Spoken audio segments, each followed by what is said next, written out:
আসসালামু আলাইকুম। কিছুদিন আগে আমি একটা ভিডিও তৈরি করছিলাম, অ্যাম্বাসিতে গেছিলাম। আজকে একটা জরুরি বিষয় নিয়ে আসছি।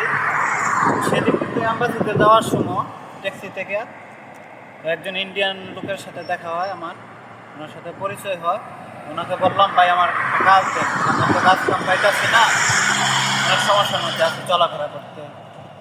পরে উনি বললো, এভাবে আপনি কাজ পাবেন না, তবে লোকের সাথে কথা বলতে থাকেন, জিজ্ঞেস করতে থাকেন, তালাশ করতে থাকেন, দেখবেন আপনার রিজিক ঠিকই আসবে। সেদিনই আমি আসার সময় একজন লোক পাইলাম, ওনার সাথে বললাম আমার দুঃখ সুখ, তো উনি আমার একটা কাজ দেয়। ঠিক আছে, আজকে 4-5 দিন আমি কাজ করতেছি, আমার পেটের খোরাকটা আমি জোগাড় করতে পারছি, আলহামদুলিল্লাহ, আল্লাহর কাছে লাখ শুকরিয়া। তো আপনারাও যারা কাতারে আছেন, কাজ কামের খুবই অসুবিধা, আপনারাও চেষ্টা করেন, অবশ্যই আপনার পাইয়া যাবেন। ঠিক আছে।